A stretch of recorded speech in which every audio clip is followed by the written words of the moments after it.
Boa tarde a todas e todos. Agradecemos, como sempre, a vossa presença hoje para o nosso webinário, que atrasou um bocadinho mais, mas já cá estamos.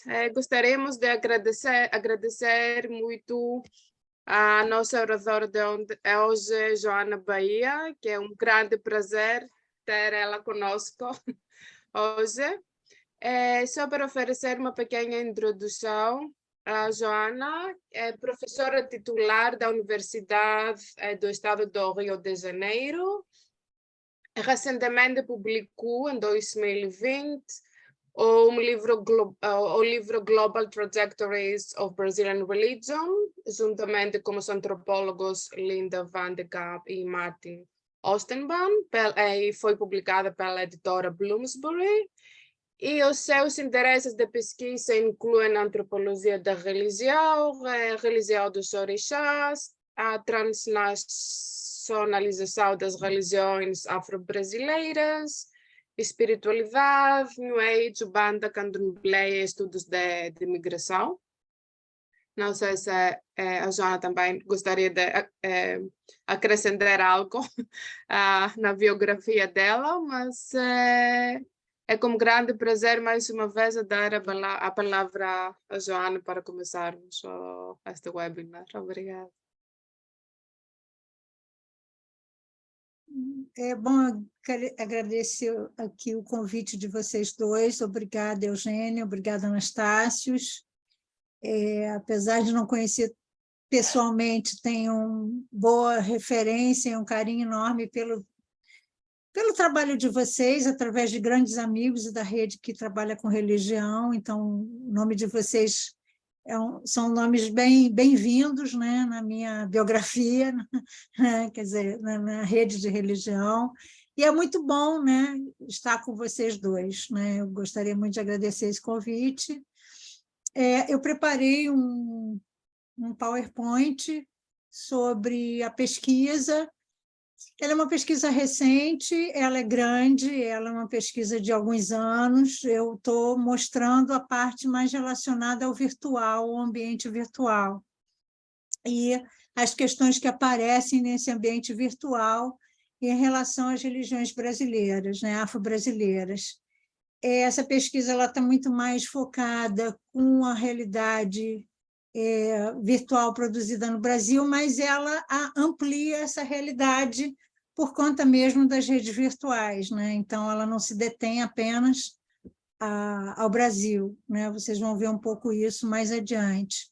Eu vou passar, então, o material e vou começar um pouco a fazer um apanhado do que eu tenho visto em termos das redes aqui no Brasil, dos usos, né, do virtual, até chegar um pouco ao que eu estou fazendo agora.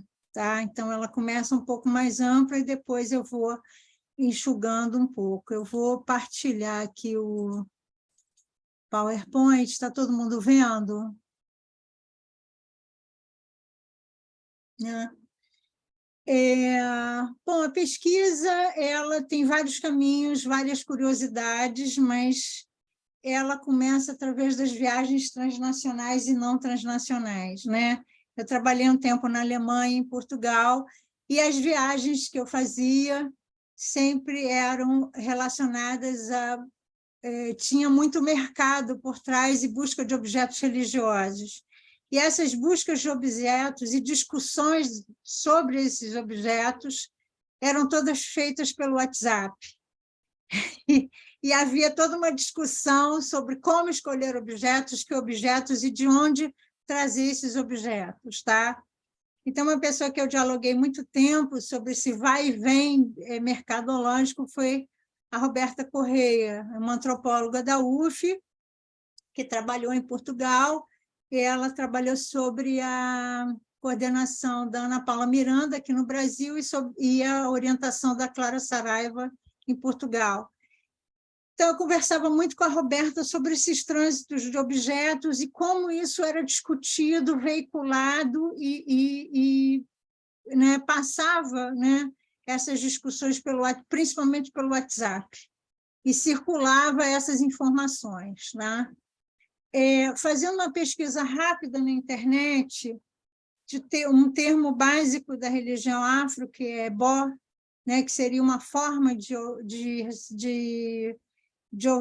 limpeza, de oferenda e ligada às práticas afro-religiosas, ela traz milhões de explicações e visualizações, né? Redes como YouTube, Instagram, são muito utilizadas e elas estão conectadas também a outras mídias, a outras utilizações. Elas não ficam apenas detidas ao YouTube. Então, você tem cursos de mediunidade, fábrica de médiums, sites de líderes famosos que estruturam em aulas, né? Muitas dessas aulas ligadas a líderes ou a templos religiosos, né? Buscando explicar de uma maneira muito didática e construindo aulas sobre termos, né? Isso é um exemplo do Baba Mário Filho, que é um babalorixá famoso em São Paulo. Esse vídeo ele tem 60 mil visualizações no YouTube, né? Que ele faz uma aula sobre o que é um termo, a explicação do termo, e aí, nessa explicação do termo, ele mostra a biografia dele, né? E aonde encontrar material sobre o termo, né? Remetendo ao terreiro dele, remetendo à liderança dele. Tá? Não é só o Baba Mário Filho, você tem milhões de pessoas fazendo isso na internet, né? Classificando como falas informais e muitos outros como cursos, como é o caso desse senhor aqui no meio, né? Que ele tem um curso de fábrica, ele chama de fábrica de médiuns. Tá? O Ifá também não está longe disso, né? Então, você tem Ifá, Umbanda, Candomblé, né? Depois eu vou chegar na Quimbanda. Então, você tem também o que é Ebó. Como explicar, quantas visualizações, como abordar a questão. Muitos se configuram como aulas. Aqui, onde eu estou clicando, Aula Aberta Médium de Terreiro, é um projeto à distância que existe há 16 anos, que vai se transformar em pós-graduação de teologia. Né? Então, tem um projeto educativo muito interessante e que esse projeto vai ser ampliado. Ele não só se restringe a Umbanda, mas ele está crescendo e há a possibilidade de incorporar outras religiosidades afro-brasileiras. Tá? E há também, na Umbanda à distância, né, a discussão sobre como incorporar fora do terreiro, né, como vivenciar a incorporação, a mediunidade fora do terreiro. São algumas palestras abertas, outros são cursos fechados, com matrícula, cobrança, lista de espera, e toda uma produção que envolve atores sociais, religiosos e não religiosos, para além dessas lideranças que estão à frente desses cursos. Algumas dessas lideranças têm formação em áreas acadêmicas próximas às ciências sociais e outras não, mas têm uma formação acadêmica muito interessante, né? E muitas vezes bastante completa, né? Bem... Bom, voltando aos temas controversos, um deles é a mediunidade, a incorporação, a possessão, temas que seriam bastante discutíveis, torná-los eles midiáticos. Tá? Nos anos 80, praticamente nos anos 90, quando você tem essa invasão midiática nas religiões afro-brasileiras, essas questões elas seriam muito problematizadas e muito restritas, muito criticadas e muito reguladas pelas sociabilidades digitais. Mas, há pouco tempo, isso tem passado a fazer parte desse léxico digital. esse léxico digital ele envolve também a pensar as coisas que se aprendem com os espíritos, né? A construção dessa relação pessoal com a espiritualidade, e a construção de identificação com os espíritos que nós somos parte, eles são parte da nossa vida, e também a pensar a tradição, como os cursos de Iorubá, né? Como Iorubá, como a tradicionalidade, ela tem que ser pensada, ela tem que ser parte do cotidiano do candomblé, e também de como que dessa língua ela pode ser acessível. Ela não é mais restrita a cursos universitários, né? As universidades aqui no Rio de Janeiro, no lugar de onde eu estou falando, muitas davam aulas de Iorubá, a própria UERJ, onde eu trabalho, tá? Mas esse Iorubá ele tem um crescimento midiático enorme, e ele também saiu um pouco do âmbito acadêmico, né? Não só a academia tem aulas de Iorubá, mas esse Iorubá está relacionado ao Iorubá que a gente fala das religiões afro-brasileiras, que é diferente dos cursos dados por os africanos, que davam aula muitas vezes na universidade. Então, aí você pode imaginar o choque de ideias que tem nisso aí, tá? O crescimento disso tem sido interessante. Esses cursos, esses links, as inscrições levam novamente ao WhatsApp. Eu comecei com o WhatsApp, novamente vou para o WhatsApp, né? Então, há múltiplas conexões, né? Facebook Messenger, WhatsApp, Instagram, Direct WhatsApp, né? Tudo isso está muito bem articulado e conectado. Como eu falei para vocês, esse é o curso de Teologia e Cultura Afro-Brasileira, que está virando uma pós-graduação lato sensu, que é resultante da Umbanda EAD, que é ensino à distância, tá? Formas de produção na internet através do humor, sites de humor, humoristas que produzem conteúdo digital e que, através da fofoca e do controle de fenômenos e fatos que aconteçam na sociedade nacional e carioca, eles fazem múltiplas críticas ao que acontece dentro e fora da religião, ou que afeta símbolos relacionados às religiões afro. Seja comida, samba, carnaval e questões raciais, né? Então, os humoristas também pautam essas questões. Isso é um vídeo que aparece no Facebook chamado Candomblé Vegano, que é uma crítica à modernização de atitudes, incorporação de atitudes que poderiam abalar um pouco a tradição da comida na religiosidade afro. Tem esse vídeo que é bem interessante, vocês podem acessar em qualquer lugar, o nome desse humorista é famosíssimo, é Yuri Marçal. Ele tem um vídeo sobre macumba gourmet, que ele faz críticas à incorporação de tecnologia nas práticas da Umbanda. Ele é candomblessista, né? Ele tem um vínculo familiar com o candomblé, e ele faz uma crítica sobre Lá na Porteira, que é uma canção para Exu, comum na Umbanda e tal, mas que todo mundo que tem relação com esse universo mais ou menos domina essas músicas. E aí ele critica o uso de banda, o uso de microfone, filmagem, tudo isso. Ele chama mais ou menos uma espécie de gumetização da religiosidade, né? Quer dizer, uma porteira de Exu mais sofisticada, né? Porque o nome da música é Lá na Porteira.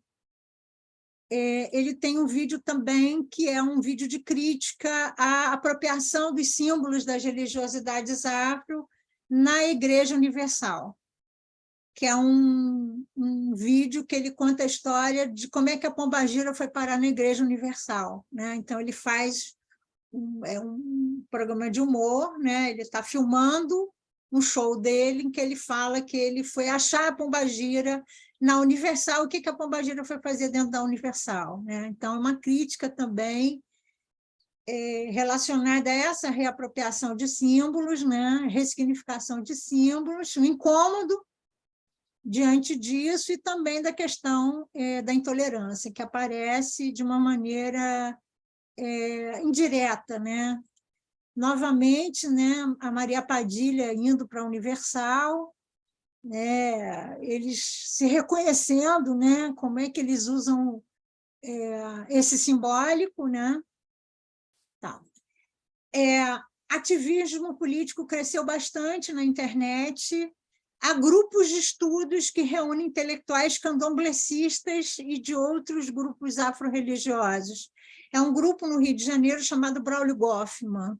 É um grupo que não são intelectuais, não das ciências sociais, são de várias áreas do conhecimento, psicologia, natureza, biologia, tudo que vocês podem imaginar, em que eles se reúnem e fazem um fórum de debates, e esse fórum de debates tem um canal, e as pessoas interagem com essa produção de conhecimento, que são de intelectuais que têm um pé na religião, né? Então, eles fazem isso como um lugar político e fórum de debate.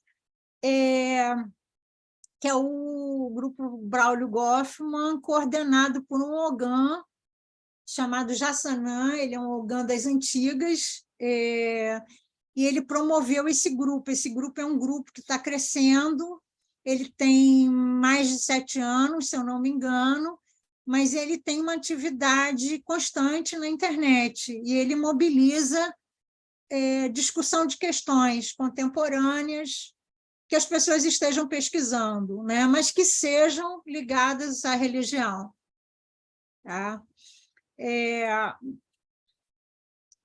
Ativismo, as instituições de advogados afro-religiosos que vão ocupar a tribuna da Corte Suprema para discutir abordagens policiais.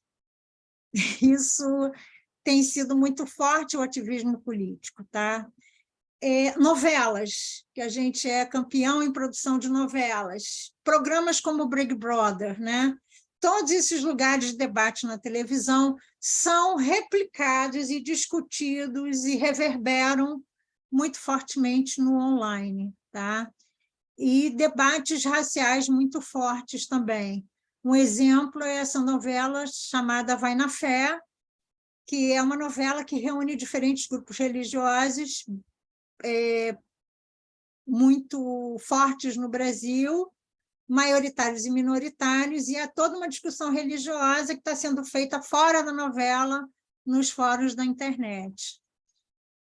Casos públicos de intolerância religiosa e de ataque religioso, como o caso Wiltzver, que é um caso acontecido em Sergipe, com a atuação dos setores mais conservadores dos grupos neopentecostais que interferem no âmbito universitário. Essa intolerância ela cresceu muito, e uma forma de construção de um ativismo online também. Esse caso é um caso famoso aqui no Brasil, e ele está sendo muito veiculado. A ideia de lawfare é a ideia de que você usa a lei para atrapalhar os trâmites da lei em benefício de grupos. Isso é um caso bem grave e bem mediatizado. Tá?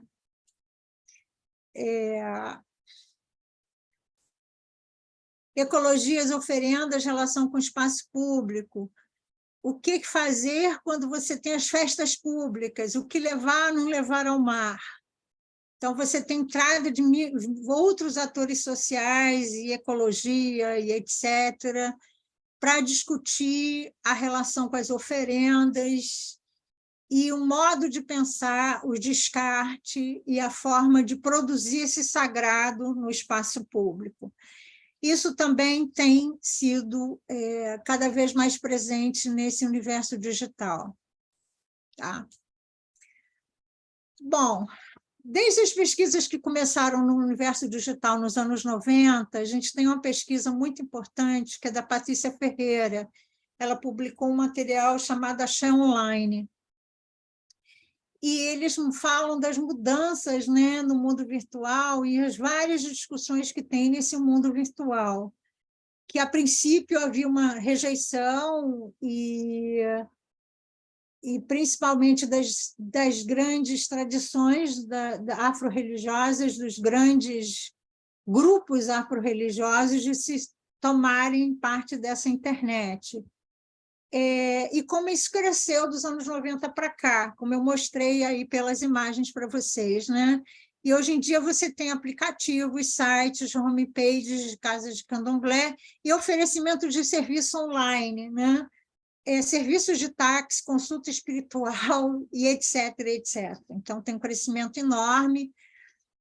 Macumba Uber, que seria o serviço de Uber que você poderia usar para fazer despachos, e outros tipos de serviços, além das consultas online. Tá?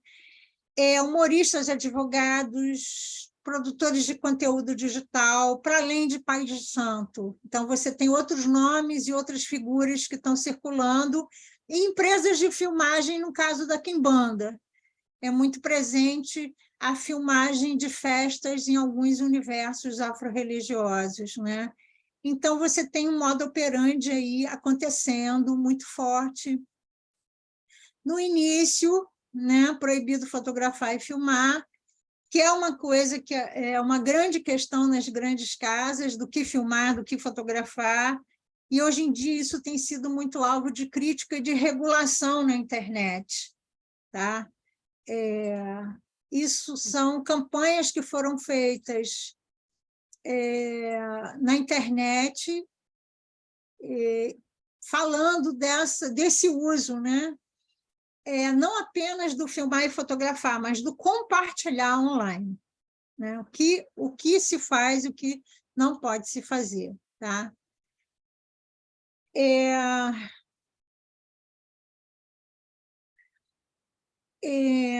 Questões que se colocam para mim nesse primeiro momento do trabalho, né? Que eu penso em voltar a partir do momento que a gente discutir um pouco a pesquisa mais diretamente que eu estou fazendo.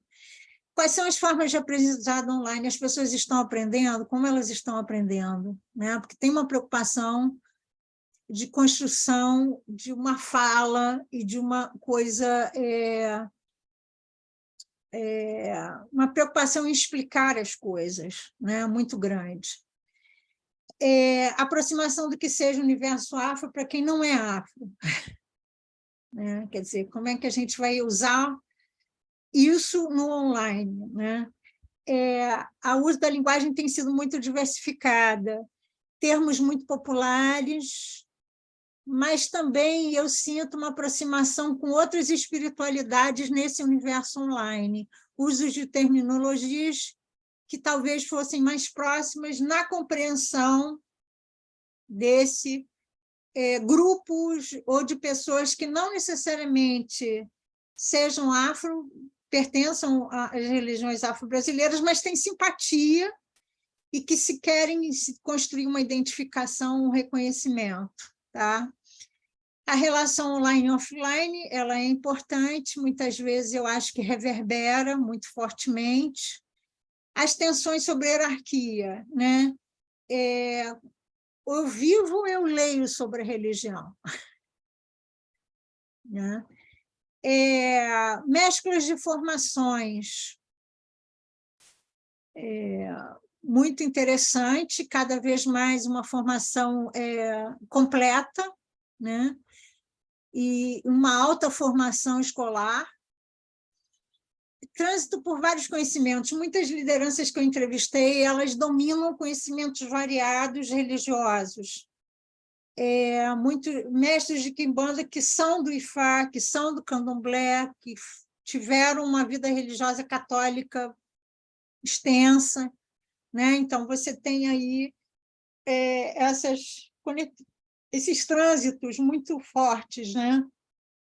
A questão do dinheiro também aparece, há um oferecimento grande de serviço, uma monetarização, e de que modo isso é feito no online, né?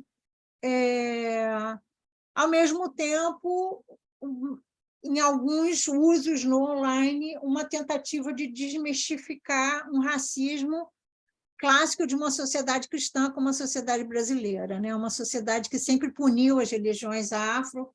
Pelo menos as leis de punição no Rio de Janeiro duraram até 1970, regulação de terreiros e etc., né? Um controle do espaço público muito cristão, muito forte, sempre regulado pelo catolicismo e também pela entrada dos grupos pentecostais e neopentecostais na cena brasileira.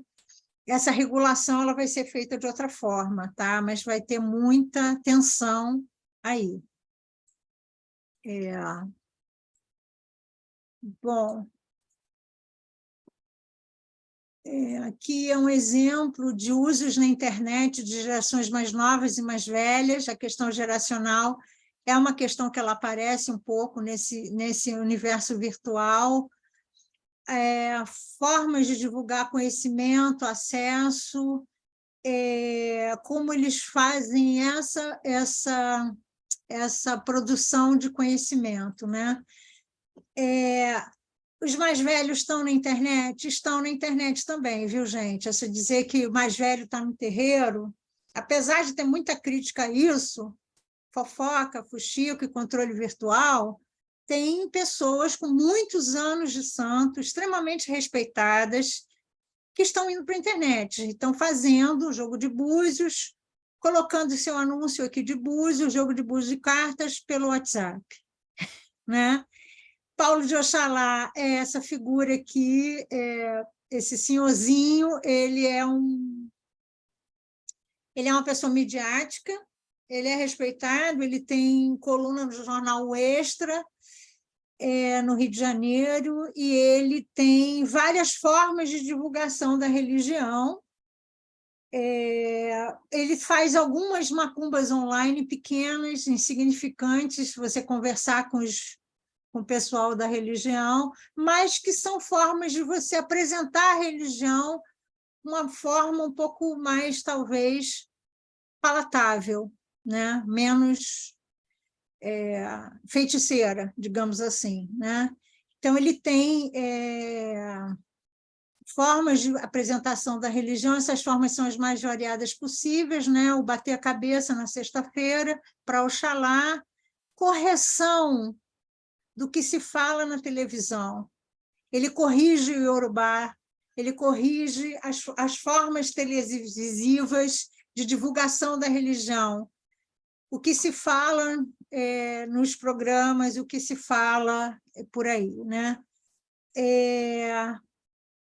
Pessoas influentes na sociedade brasileira, o que se fala dessas pessoas e como se fala. Então, ele tem, ao mesmo tempo, uma forma de divulgação online, mas também o uso de autoridade online, né? O que ele fala sobre o Urubá, basicamente, é pouco contestado. Vai ser pouco contestado pela figura que ele é, né? Mas, ao mesmo tempo, ele traz questões interessantes como um carnaval, que é um elemento de grande controvérsia em relação aos usos dos símbolos afro-religiosos. Ele faz posts de carnaval, que já é interessante para quem vem de uma geração mais antiga, né? Aqui você tem um exemplo de uma geração mais nova, que usa mais das ideias da internet, dos acessos online, da ideia de print, mensagem e outras formas visuais de interação, né? Então, você tem aí essas diferenças, elas aparecem muito mais, né? Eu vou falar um pouco da pesquisa, depois eu vou voltar à questão da religião e do digital. Tá?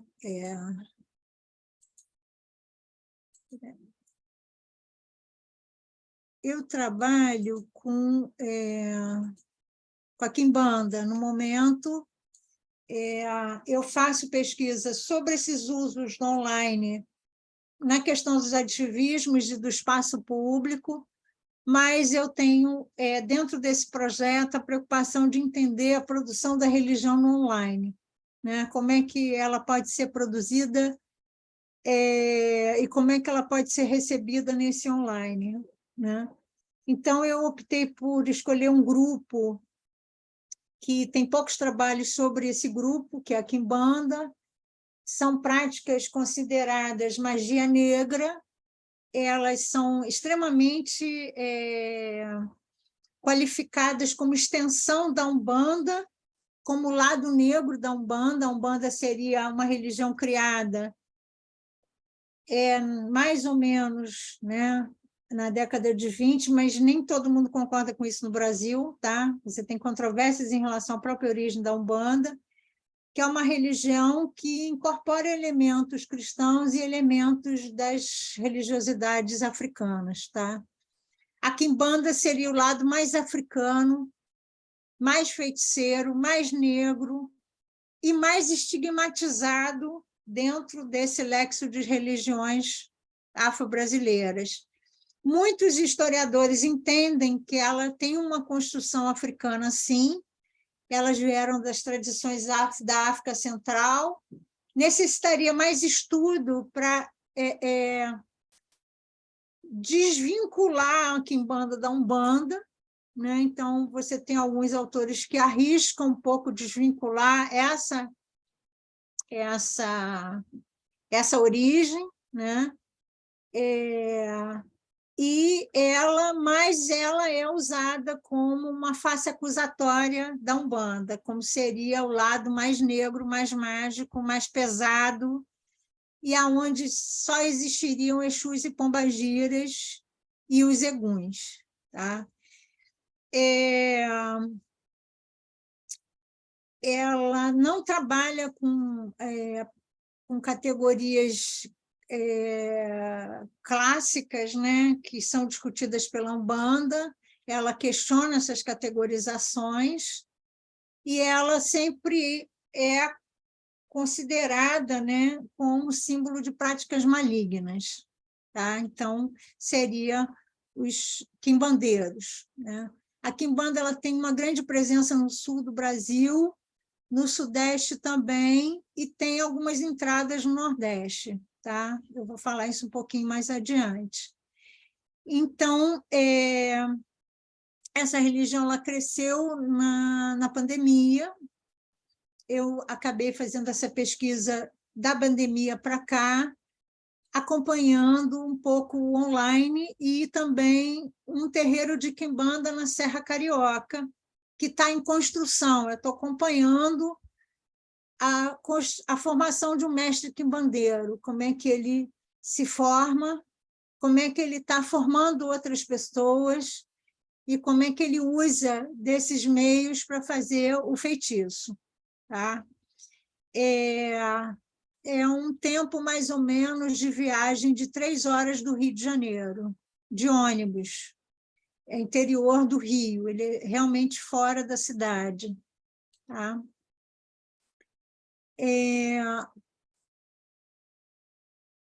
Os próprios mestres têm grupos de WhatsApp, são grupos grandes, eles circulam feitiços e os pontos de Exu e Pombagira. Eles têm fabricação de apostilas diferenciadas, com e sem segredos. Né? O segredo é uma grande questão. O que não tem segredo vira livro. O livro, eles circulam além do mundo virtual, tem publicação e tem questionamentos entre eles mesmos sobre a circulação desse material. Tá? O aprendizado ele é feito em pouco tempo, você tem 1 semana, 10 dias, o processo iniciático ele é rápido, ele não é muito longo. Há uma convivência com o mestre, né? Essa convivência ela se dá nas viagens, principalmente nas viagens. As viagens são as agendas de eventos que eles fazem entre si. Ou, por exemplo, eu sou um quimbandeiro novo, eu preciso de ajuda. então vou chamar meu mestre para me ajudar. Então, você tem aí muito a viagem, mas também o WhatsApp. Novamente, o WhatsApp e essas conversas de vídeo, né? Que são os lugares onde essas questões relacionadas à prática elas são feitas o tempo inteiro, né? E cotidianamente, tá? Mas nesse cotidiano entram outras coisas além do WhatsApp e do Instagram. O Facebook eles estão migrando, eles estão mais no Instagram no momento, tá? Eu peguei algumas páginas da internet, né? Raízes da Quimbanda, Casa Pantera Negra, o próprio terreiro que eu acompanho, que é do seu Exu Marambô e Maria Padilha, né? E como é que eles apresentam vertentes diferentes da Quimbanda. O trabalho do quimbandeiro ele também tem uma importância muito mediada pelos espíritos, né? Então, essa mediação ela é importante para controle do online também, tá? Não é apenas o offline, o online também. E o online, muitas vezes, é mediado pelos Exus, né? No caso que eu trabalho, o Exu, ele que seria como se fosse um diretor de imagens, né? É ele que propõe a filmagem dos feitiços e como que isso é uma moeda de pagamento à clientela, né? A imagem é uma moeda, é o elemento de pagamento, de garantia dos feitiços. A forma de filmagem ela é geral enviada pelo WhatsApp, e a própria interferência de Exu aconteceu para garantir essa moeda de troca com o cliente. Então, no caso que eu analisei, ele interfere na produção do material e como ele deve ser produzido, tá? E há toda uma discussão sobre tecnologia relacionada ao Exu, né? Quando eles falam de Exu, eles falam, olha, ele é o rei da tecnologia, ele não é inimigo da tecnologia, pelo contrário, né? A tecnologia é um elemento para Exu, né? Assim como o dinheiro é um elemento de Exu, né? Então, essa mediação ela é feita também com agência espiritual, tá? O que filme que não se filma? O abate não é filmado, mas partes podem ser filmadas. Em geral, partes que remetam aos objetos e ao animal, tá? E podem ser feitas em um plano grande. E quanto que outros detalhes, não. O que eles falam muito para mim é que quase tudo você pode fotografar. O que eles não fotografam, não permitem ou não querem é o momento da construção do feitiço, que eles chamam da liga, né? O que transforma as materialidades do sagrado em feitiço.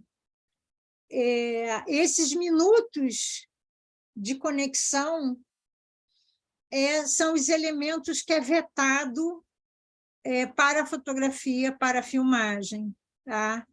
Ele é entendido como o segredo, o sigilo e a não filmagem, digamos assim, né? É como se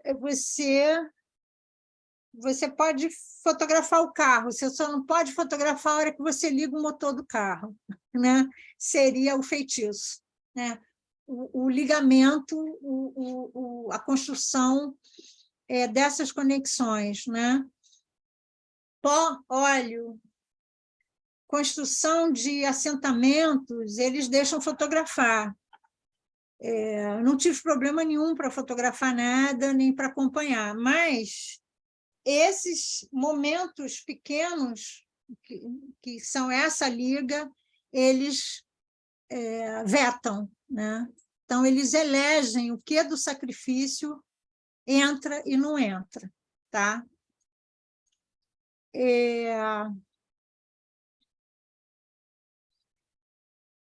Tem muitas explicações sobre o que é o Exu, o que significa o Exu, quais são os tipos de Exu que existem e como é que as pessoas constroem essa identificação nas interações.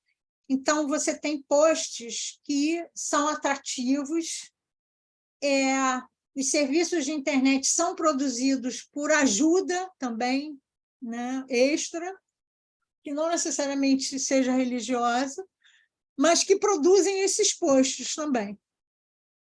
Tá? Então, você tem toda uma produção de outras pessoas além do mestre, para fazer o post, para fazer a comida, né? Para fazer o online funcionar. Né?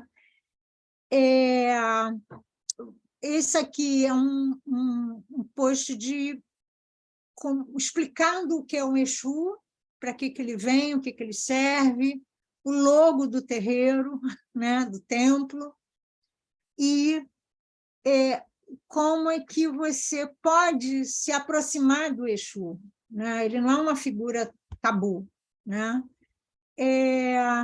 Isso aqui são posts para mostrar os serviços religiosos, né? A comida, e atrair também clientes. E você tem esse aqui que eu estou clicando em cima, é amarração, feitiço de amarração, que é um dos feitiços que eles consideram o mais comum. Na quimbanda você pode fazer cura, amarração, todos os tipos de feitiços, tá? E oferecimento também de comida aos Exus para que eles trabalhem. Né? E também pactos. A quimbanda você tem a figura do pacto. O pacto é você ter que cuidar de uma entidade o resto da sua vida. Né?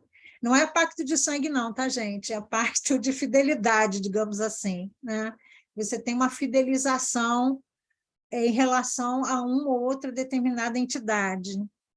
Tá? Então, há uma oferta, uma produção desse material, né, online, que é muito estética, tem um padrão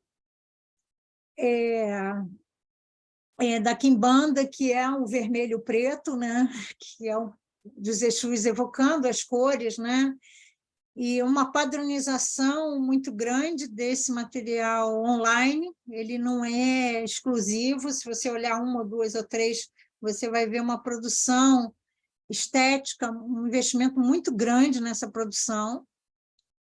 Né? Por exemplo, esse aqui, né, que ele abre para perguntas, quais assuntos vocês desejam que sejam abordados por nós, quer dizer, o que vocês querem saber sobre quimbanda que a gente fala, né? Então, você também tem essa estética, essa questão, e abrir questões para o público, né? Que é um movimento interessante também da religião. Aqui é uma foto de assentamento, né? É uma das minhas preferidas, ela não está na internet, ela se remete à questão do sexo, né? Como elemento fundamental dessas entidades, eles trabalham, né? Com esse elemento, eles trabalham com o mercado sexual, e eu achei interessante a escolha dos elementos na montagem desse assentamento, né? Esse sininho aqui escrito sexy, que é uma forma de chamar, né, também a entidade. Bom, agora eu vou voltar para questões sobre o digital. Aqui são algumas questões que eu estou formulando sobre essa relação religião e digital. Né? A agência espiritual como forma de apresentar e pensar esses meios, né? Online e offline, né? A agência desses espíritos na construção das imagens. Há muita relação da academia com o campo religioso afro-brasileiro, isso perdura desde o século XIX, a própria presença dos intelectuais do campo afro tem uma presença muito forte nesse campo, e é uma presença cada vez maior com o ativismo digital, né? Isso é muito forte, essa inserção da academia como um lugar também de luta política, né? Então, é um lugar que está sendo ressignificado, mas também há uma naturalização muito grande disso, dessas relações, tá? E também uma preocupação em construção de cursos, teologias, pedagogias, formas de ensinar que me chamam a atenção, porque eles usam essas ideias de ensino, né? Como eu vou ensinar a religião. Outra questão é de que forma o acúmulo de saber pode desestabilizar hierarquias, né? Eu construo sociabilidades online, isso já foi estudado, né? Isso é muito forte, isso é um elemento até da transnacionalização religiosa. Mas, de que forma que eu aprendo online, eu posso construir conhecimento e eu posso incomodar as hierarquias. E se um online tem ou não axé? Que muitas pessoas vão dizer que, bom, eu posso ter conhecimento, mas esse conhecimento não tem axé porque é online, né? Então, você tem aí várias discussões que aparecem nesse campo, tá? Apareceu no campo da quimbanda muito fortemente, né, essa questão da interferência, da construção, da troca com o cliente, né? Como é que Exu interfere para construir essas trocas no online. E isso aparece, no caso da quimbanda, muito forte, né? Como é que eu pago o trabalho antes do trabalho ser executado, mas como é que eu mostro o trabalho e formo essa relação monetária com o cliente, que não é só monetária, tá? Mas seria um dinheiro, uma garantia dessa moeda, né, desse serviço, digamos assim. A ideia de buscar o ritual, pensando o ritual uma forma mais extensa do que a gente está acostumado a pensar a questão ritualística colado a um simbólico, colado a uma realidade, né? De que maneira os rituais podem aparecer de outra forma e de que maneira eles ganham autonomia em relação ao seu contexto e podem produzir efeitos ou formas de leitura para além daquela realidade que eu estou observando, né? Quais são os efeitos disso? Então, isso é uma questão que, para mim, tem sido importante para pensar. Tá? A estética, ela entra como produção digital bastante. Então, é muito difícil, apesar de eu falar de virtualidade, eu não pensar as escolhas dessa estética, dessa materialidade, do que está sendo filmado e da composição dessa materialidade nesse digital, né? Como é que isso é produzido, encenado e filmado, né? Por último, né? A pedagogia da mediunidade, né? Como é que você aprende a ser médium? Como é que você vira mestre? Como é que essa pessoa, através de todas essas interferências, fora do terreiro, mas que não estão fora assim, tem alguma outra, podem ter conexão, mas que estão construindo esse mestre, estão construindo também esse médium, né? Ou a insegurança desse médium. Esse médium ele pode ter uma vivência de terreiro, mas ele pode se sentir inseguro na sua prática, e ele precisa ler. E aí, o que eu faço com esse médium que precisa ler e que precisa sair do terreiro? Sair do terreiro tem muita crítica na comunidade afro, né? Você pode circular no seu terreiro, na sua família. Você circular em outras famílias gera muita crítica e muita fofoca, né? Do que você pode estar fazendo ao aprender outras coisas fora do seu ensino cotidiano, do seu candomblé.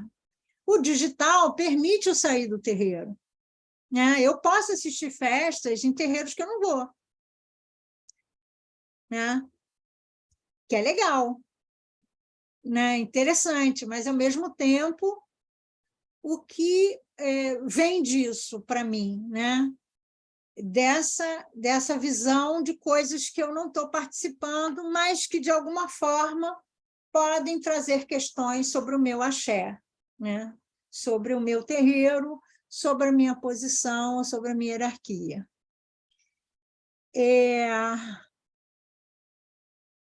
Eu não sei quanto tempo eu tenho. Eu queria falar Mais um 10 pouco. minutos, mais ou menos, Joana, já 10. Então, eu vou terminando. A bibliografia extensa, eu usei muitas referências. São referências, para mim, que são informações, são importantes. Referências de quimbanda, referências de santeria, referências de ritual, para pensar a questão do ritual, para pensar mídia, agência espiritual, e codificação, formas de codificação no candomblé, e etc. Enfim, são muitas referências, eu estou colocando aqui algumas delas, de agência espiritual, referências sobre quimbanda, são bem poucas, tá? Mas elas existem, tá?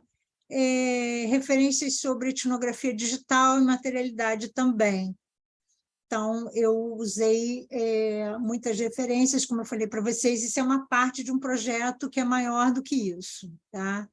Então, ele tem um escopo grande, mas ele tem muitas questões que eu trouxe, que eu me baseei nessa bibliografia que eu trago aqui para vocês, tá? Eu acho que dá para abrir para questões, e eu estou tentando... Bom, acho que agora eu saí do modo share screen. Acho que agora a gente pode abrir para perguntas, e vocês, por favor, fiquem à vontade, podem me trazer questões, porque a ideia também é um pouco essa. Eu pedi para a Eugênia para colocar o projeto novo, então a ideia é abrir mesmo para debate, né? E para vocês fazerem perguntas.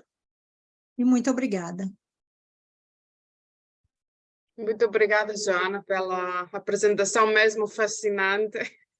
E sim, agora podemos abrir para perguntas, comentários.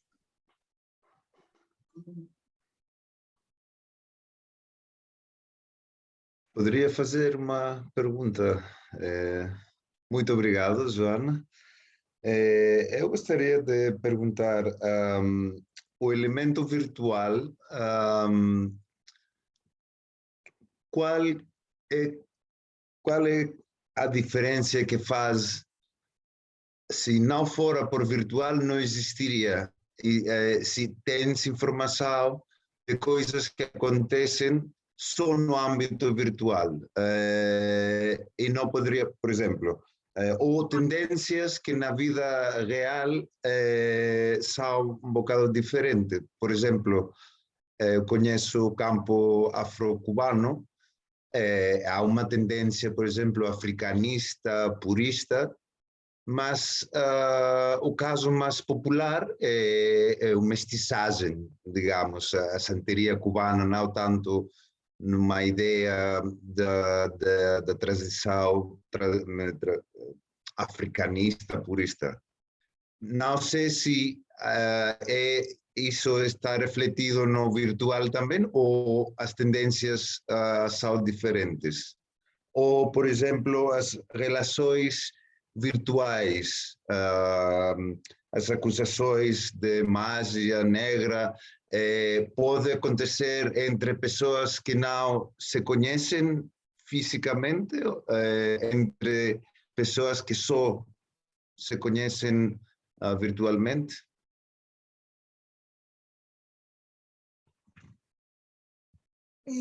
Posso responder ou vocês querem outras perguntas? Para mim, tanto faz. Não, acho que é melhor por cada pergunta. Não sei se há uma pergunta similar, ou... Clara.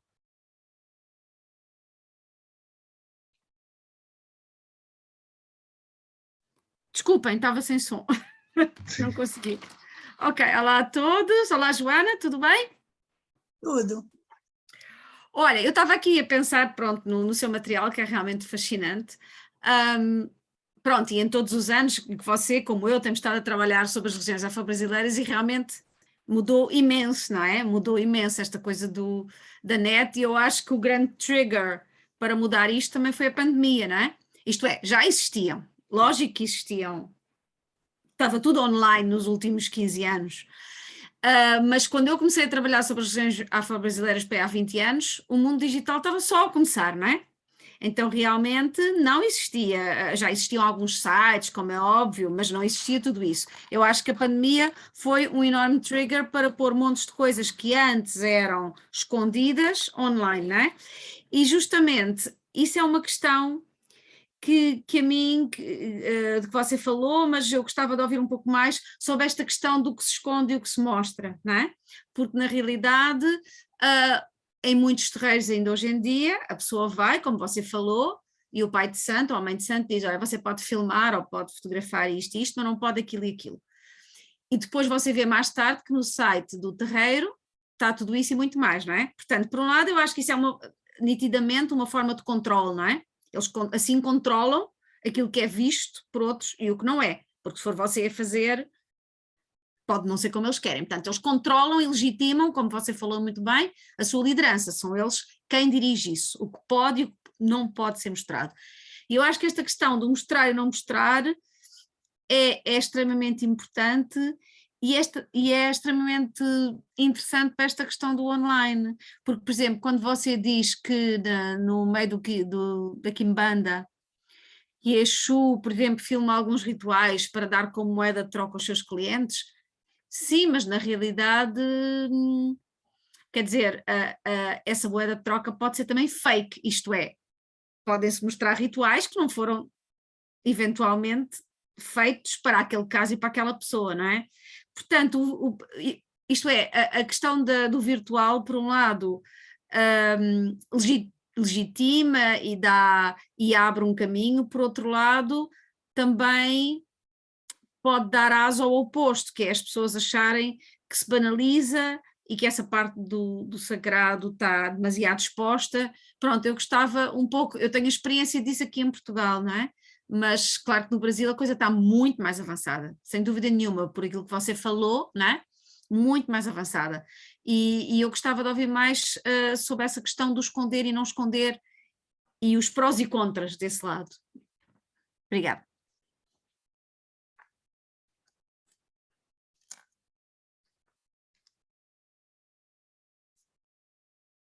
O que eu faço?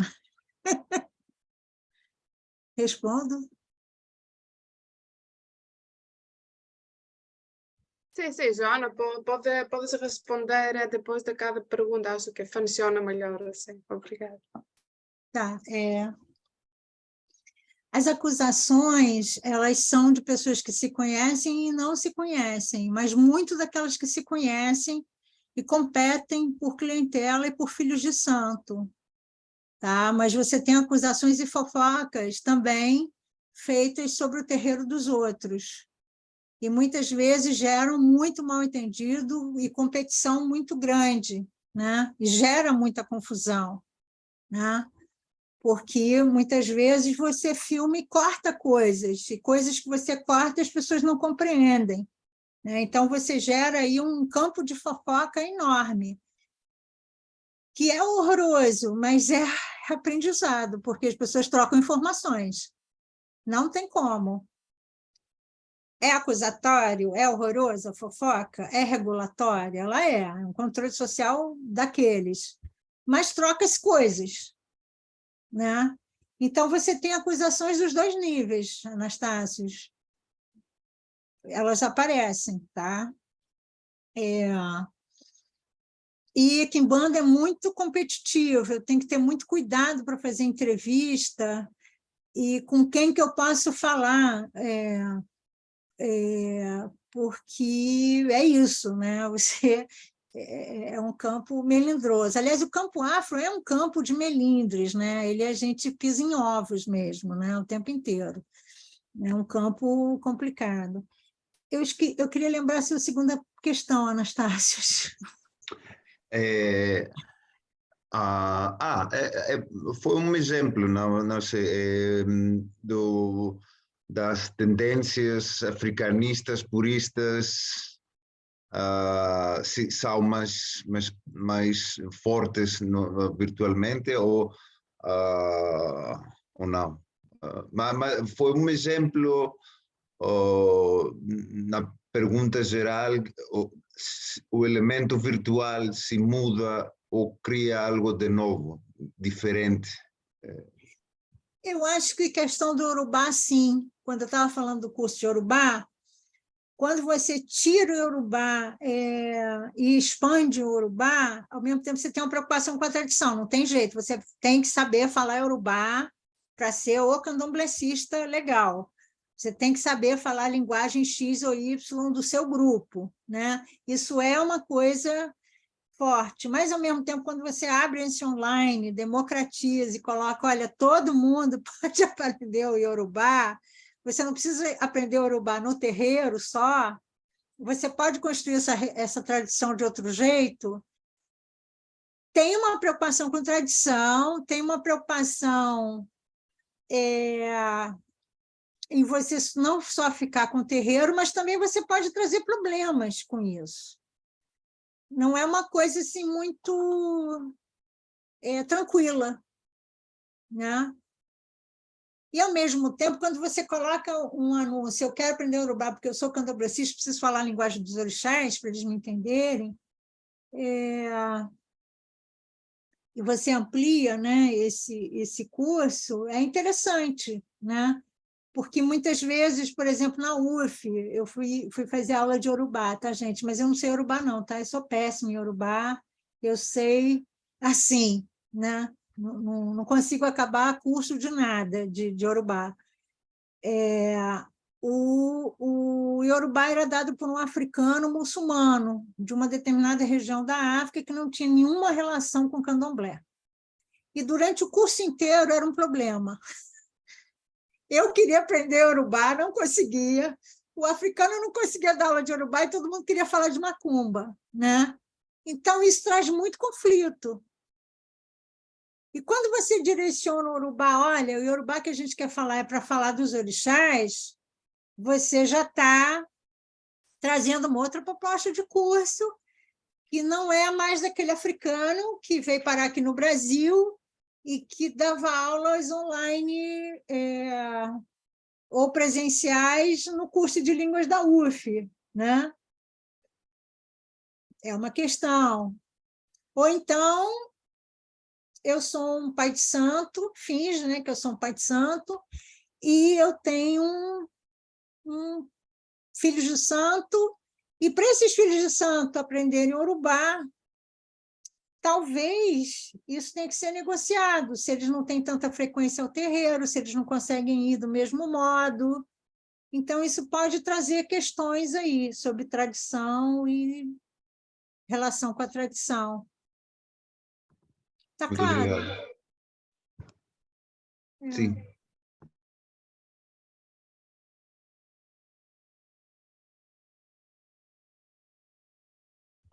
Clara, o gato é importante na quimbanda, hein? Eu também iria dizer. Você está escondendo o jogo. Não, essa ligação gatinha adora, cada vez que eu estou no Zoom, ela adora vir para a frente. Eu enxoto-a, mas ela vem sempre, ela adora ser protagonista do Zoom. Importante. Vai para ali, gatinha, vai. Vai! Deixa ela aí, gente. Não mexe com o gato, não. Mas, Joana, gostaria de responder a Clara também, ou foi mais ou menos uma Eu resposta? posso falar. Tem algumas pessoas, Clara, como... Tem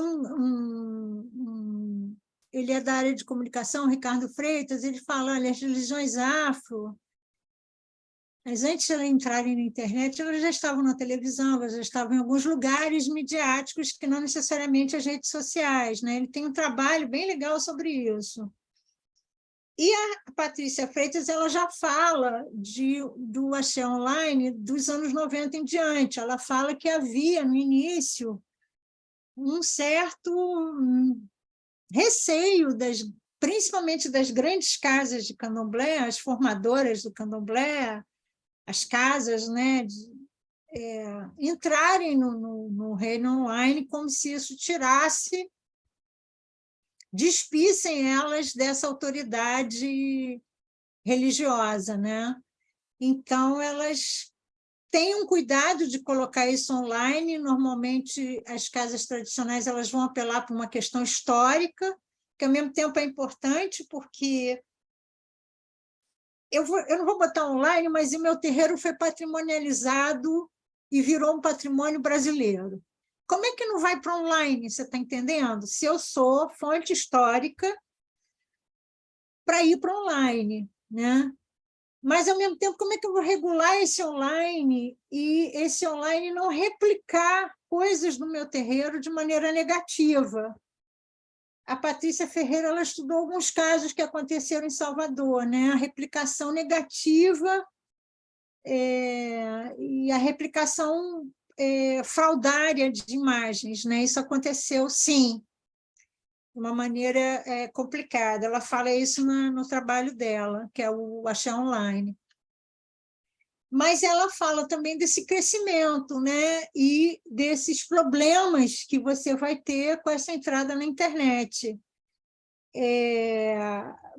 Claro que você vai colocar a questão da tradição em jogo, né? Isso é tradicional, isso tem axé, o que eu estou fazendo online tem sentido, né? Então, eles traçam um painel, principalmente o Ricardo Freitas, ele tem um textinho que ele faz esse painel mais amplo, não só o digital, e depois você tem o digital, né? Alguns estudos eles mostram que o digital ele traz a memória da família de santo, ele traz afetivamente a presença dessas pessoas e a presença espiritual dessas pessoas. Que isso pode ser uma fonte de aprendizado. Então, você tem um pouco o Electric Santeria, né? Que ele fala um pouco dessa coisa que o digital ele pode trazer coisas, né? Alguns autores falam naquela ideia, bom, se eu sou imanente, transcendente, por que eu não posso me apropriar do espaço virtual para produzir o meu transcendente? Então, você tem autores que vão questionar isso e colocar essa questão como não é tão incompatível assim no universo religioso. Tá? Eu acredito, como você, que esse crescimento midiático está explosivo e está cada vez maior no Brasil, né? E ele é parte também dos processos de internacionalização. Quem trabalhou um pouco isso, acho que foi a Capone, né? Ela tem um texto chamado Orixanete, que ela fala dessas questões, né? Como isso foi importante também para levar uma sociabilidade iorubá no online. Mas traz perguntas, traz questões, não é uma coisa muito, muito simples, né? Então, esse online e offline é complicado mesmo. Muitas imagens que eu não usei aqui são... Você sabe aquelas imagens de Santo Antônio? Eles fazem muita macumba com Santo Antônio, muito feitiço. Santo Antônio é o rei da quimbanda, tá, gente? Então, essas imagens eu fotografei no offline. Eles me autorizaram o uso em artigo, mas não me autorizaram online, não. Vai entender. É uma questão para mim. Então, eu usei as fotografias de Santo Antônio para escrever o trabalho que eu estou escrevendo sobre a quimbanda, mas eles me autorizaram para esse trabalho acadêmico. Né? Mas tem muita coisa com Santo Antônio, né? É um símbolo forte de produção de feitiço, né? O Santo Antônio na quimbanda é um super feiticeiro, e eles usam muito imagens barrocas mineiras, sabe aquelas imagens de madeira tradicionais, são ocas, né? Eles amam aquilo ali. Isso aí, tranquilamente, eu fotografei, né? Não tive problema. Agora, os usos que eu posso fazer disso, eu pergunto e eles regulam completamente, né?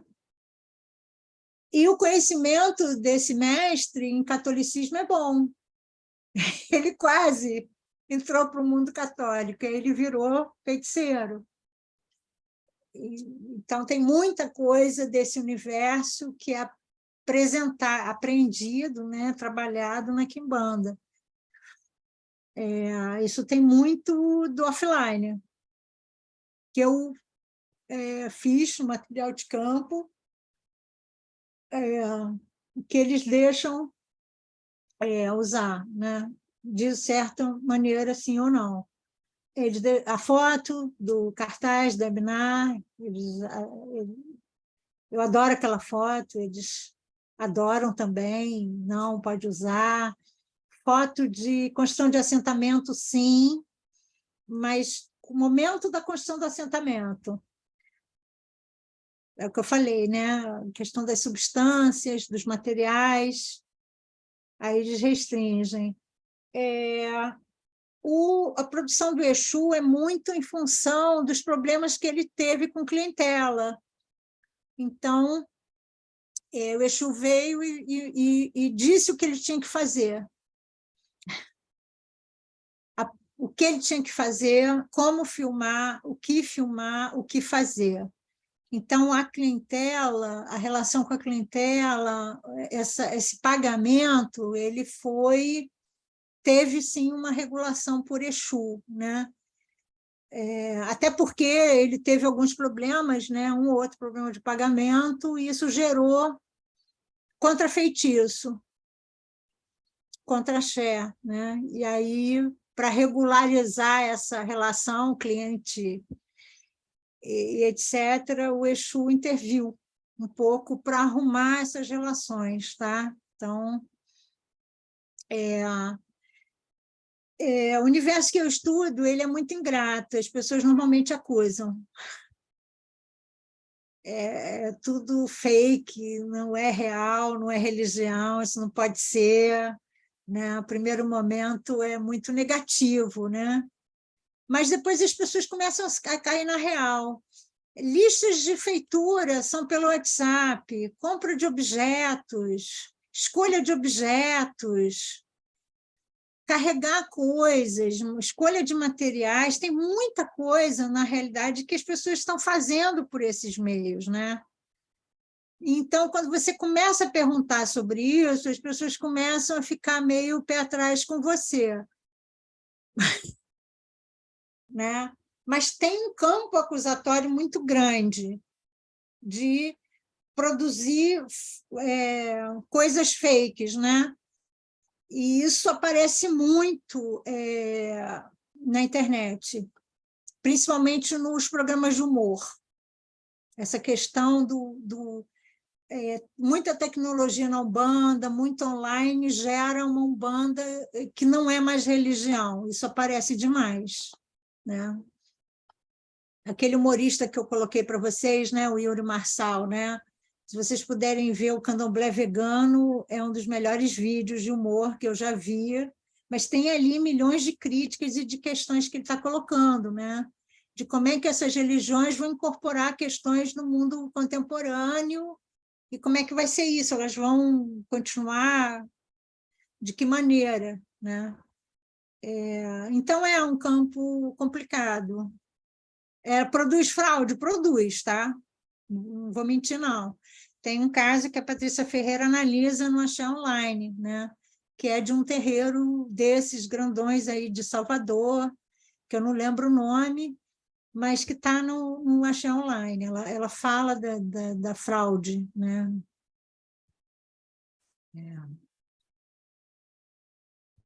Não sei se você queria mais alguma pergunta, vocês têm mais... Já temos uma pergunta do Patrício, já colocou no chat, mas talvez esteja melhor colocar mais diretamente. Patrício, e depois temos o Caio também. Oi, Patrício. Me ouvem bem? Estou te ouvindo. Perfeito, pronto. Então, antes de qualquer coisa, eu queria parabenizar a professora Joana. As pesquisas da professora Joana sempre são muito instigantes, muito ousadas, né? Nos fazem pensar muita coisa, né? E então são questões realmente que nos desafiam a uma reflexão muito profunda. Então, parabéns, Joana, sua brilhante exposição. Eu tenho duas questões para colocar aqui. Uma delas, na sua fala, dessa última parte da sua fala, você até já contemplou, que é essa questão da legitimidade, né? Das desconfianças que o recurso online termina provocando no meio religioso. Para os pesquisadores é ótimo, né? Para os religiosos é motivo de alvoroço.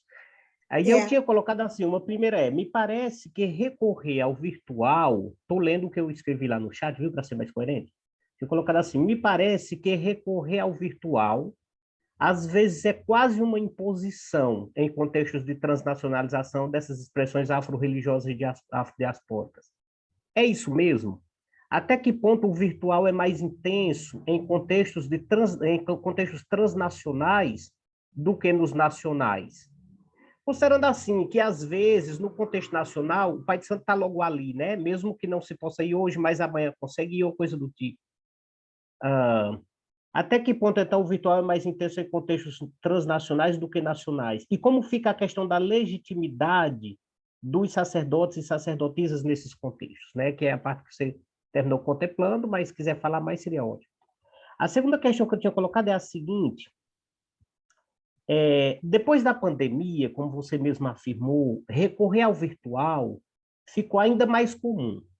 Eu até lembro uma cena que aconteceu comigo, que eu fui pegar uma assinatura num documento com o Pai de Santo aqui em Fortaleza, para assinar o uso de autorizar o uso de uma foto. Cheguei lá, ele estava de frente ao computador atendendo clientes, né, durante a pandemia. Muito bom. Então eu pergunto, né, até que ponto a boa performance de quem maneja bem essas tecnologias pode ocasionar disputas mais acirradas de clientes e servidores nesse mercado, clientes e seguidores nesse mercado de bem simbólico. Como se fosse assim, o nascimento de uma casta diferenciada de sacerdotes que estaria representada justamente por esses que manejam bem, né? Porque a gente sabe que no Brasil a gente tem mãe de santo, pai de santo que são analfabetos, né? Então, isso com certeza dificultaria uma boa performance com essas ferramentas, né? Bem, é isso. Muito obrigado e, novamente, parabéns à professora Joana e parabéns aos organizadores e organizadoras dessa mesa. Peço licença, então, para fechar a câmera, mas estou aqui acompanhando.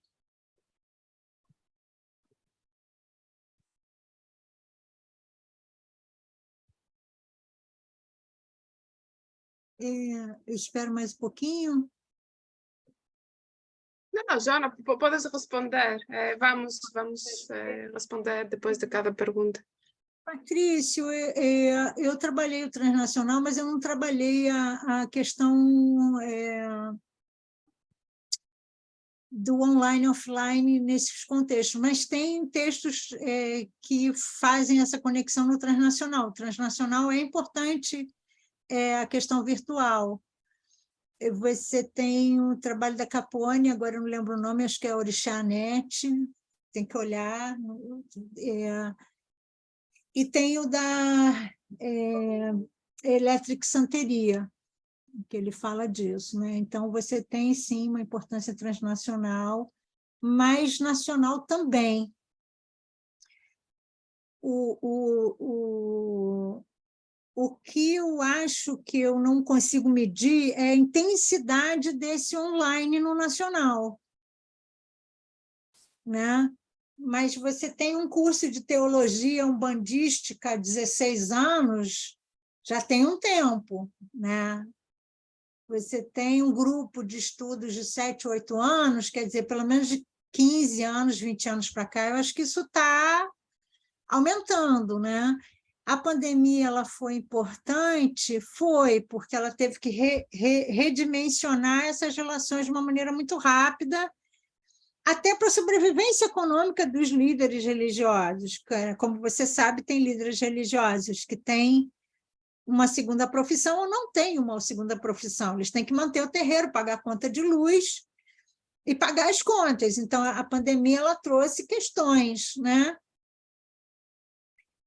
De várias ordens e questões políticas também, né? De você abrir para o público ou não abrir durante uma pandemia em que você usa como simbólico dessa pandemia os orixás da cura e da doença, né? Então, você tem toda uma discussão mítica aí que você não pode abrir para atender, simplesmente. E aí você tem também, vai ser sancionado e criticado pelos outros.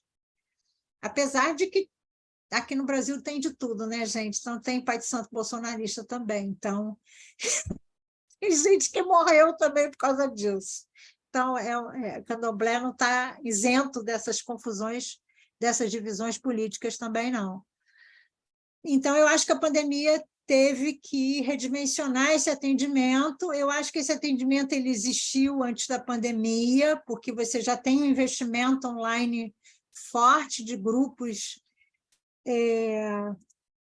que fazem outras coisas na internet, né? Ativistas e tudo, que às vezes fazem ativismo, fazem outras coisas, mas que não se dão conta que podem fazer também outras coisas, né? Então, eu concordo com você, eu acho que a pandemia redimensionou, mas eu acho que antes da pandemia a gente já está fazendo muito barulho e que a gente precisa estudar o que a gente está fazendo, né? Porque o ativismo político ele também tem sido muito produzido no online, né? Não só a coisa espiritual, mas você tem outras formas de entrada no online que estão aí acontecendo, né?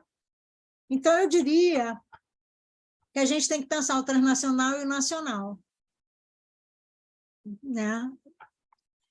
É importante, né? A questão da língua é uma questão importante para o transnacional, né? As relações com o Brasil, essas origens, né? Como é que você constrói essa sociabilidade, né? E manter uma sociabilidade que é iorubá para além das fronteiras, eu acho que é importante, sim, né? Mas o nacional também está trazendo muita coisa, né? Intolerância religiosa, ativismo e tal. Então, é isso. A outra questão da legitimidade do pai de santo, né?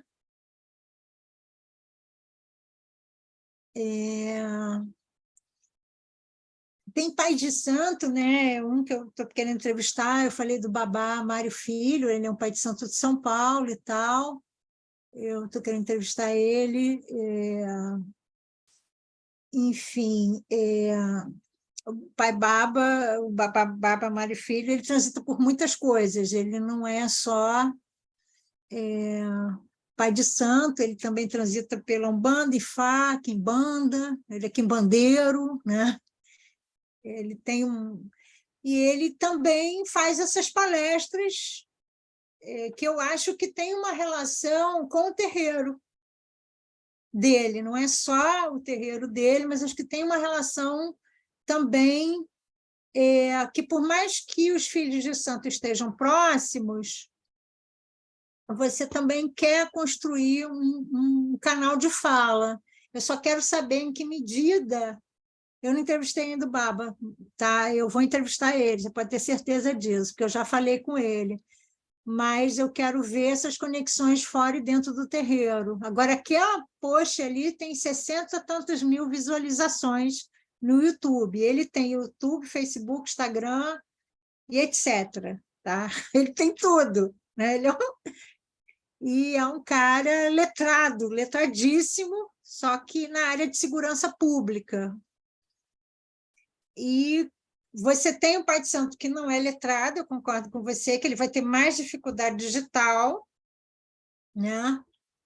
E não vai ser a mesma coisa de que você ter uma geração mais letrada, mas isso é interessante para observar também, porque cada vez mais a gente tem no Brasil professor doutor Babalaô, né? Ivani Santos é uma liderança nacional, quase entra para a política, ele é um fundador de uma ONG, e ele é professor doutor Babalaô, ele se apresenta como professor doutor Babalaô, ele usa todos os títulos, né? Que é uma questão. Você tem o professor doutor Babalaô, que tem uma vida política e tal, mas você não tem o professor doutor Babalaô, mas você pode ter um Babalaô mais velho, muito feiticeiro, não tão letrado, mas que, em termos de legitimidade, possa concorrer com o professor doutor Babalaô, né? E, ao mesmo tempo, socialmente, você ser um Babalaô e ser professor doutor, você tem outras entradas e outras formas públicas de você mobilizar grupos, né? Eu acho que as duas questões são válidas, né? Tá claro, Patrício? Você tem mais alguma pergunta? Não, perfeito, Joana. Muito obrigado. Satisfeito. E vamos continuar com duas perguntas dos dois Caios. Primeiro, Caio Novens, depois o Caio Busani e a Vera a seguir. Olha, então, vou seguir. Boa tarde, Joana, muito obrigado. Antes de mais, gostaria de fazer muito breve também, espero ser breve, saindo um pouco do escopo, também gostava de perguntar sobre essa questão do ativismo político. Pronto, particularmente sobre a questão vamos dizer, da extrema-direita, né, no Brasil, e essa necessidade, vamos dizer, das religiões afro de se defenderem, nesse sentido, né, diante dos diversos ataques. Eu gostava de perceber, de lhe perguntar, já que também, se houve alguma espécie como que se deu esse tipo de resistência, por exemplo, no sentido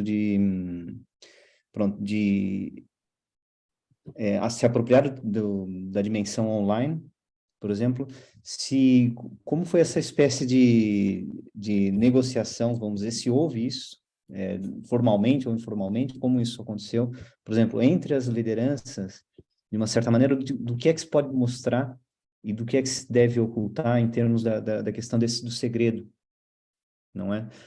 Como é que se negocia? Porque, de uma certa maneira, é preciso defender, é preciso mostrar para as pessoas, talvez, darem a conhecer, não é? Mas também há uma outra necessidade também de se proteger para não se expor, não é? Então, isso eu acho que é uma questão muito delicada, né? Não sei se a Joana chegou a abordar essa questão, e é isso, olha, obrigado.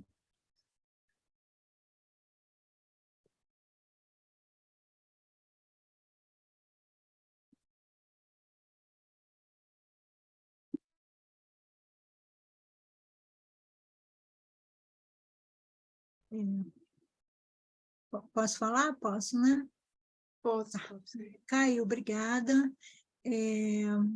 O ativismo político, os afro faziam muito barulho na internet, começaram a fazer barulho na internet, eles fazem muito barulho na mídia, nos jornais, né? Porque o pentecostalismo, ele entrou na política dos anos 90 para cá. E aí eles expandiram esses elementos dentro da política, dentro também dos espaços burocráticos do Estado.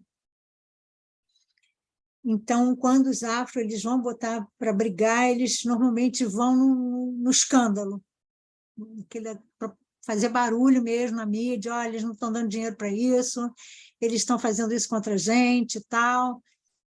E aí você vem com o digital para fazer isso no digital, né? Que dá uma certa visibilidade a esses grupos, né? Vou te dar um exemplo que aconteceu ontem, assim, esses dias mesmo. Vocês têm aqui o Big Brother Brasil, eu não sei se vocês têm isso em Portugal, porque eu não vejo Big Brother, mas eu estou quase sendo obrigada a ver Big Brother, porque está dando muita confusão, né? E é novela aqui também, então... Então, o Big Brother teve uma discussão racial, né? E aí a Globo foi notificada por uma associação de advogados afro. Ela foi notificada, olha, você tem que regular isso aí. Não dá para você fazer um laboratório e as pessoas se espancarem, xingar um ao outro, sabe? Chamar de fulano de urubu, porque ele é candomblecista e negro, né? Então, não dá, entendeu? Vocês têm que dar um jeito nisso aí, né? Isso aí está uma bagunça. Então, isso é interessante, né? Quer dizer, você dá essa visibilidade e mostrar, olha, estamos notificando a Globo, né? Então, isso é importante, né? Esse ativismo eu considero positivo, né? Menina levou uma pedrada na cabeça. Não, tem que... Tá, vamos processar a pessoa que deu a pedrada na cabeça. Vamos colocar na internet, né? Então, vamos processar o Edir Macedo, vamos botar na internet. Né? Quer dizer, essa visibilidade ela é importante, porque isso, os ativismos eles são importantes, mas eles foram muito invisibilizados. Grupos se formaram mais recentemente e eles estão recorrendo por reparos de direitos, questões raciais, defesa de nomenclaturas sobre como falar do tema. Então, você tem uma arena política aí muito grande para ser analisada. Mas, na cena pública, os afro-religiosos eles têm muito pouco espaço, né? Você tem uma massa cristã,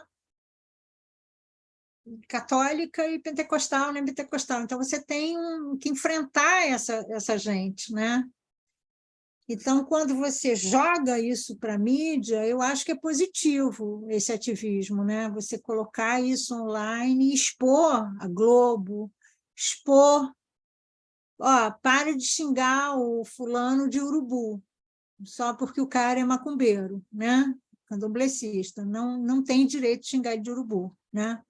Não dá para fazer isso, gente. Então, eu acho interessante esses momentos, né? A Globo está preocupada numa novela religiosa chamada Vai na Fé, né? E as pessoas estão discutindo a novela online, tá? Vão para online. Ó, pela primeira vez botaram uma imagem decente de candomblé online.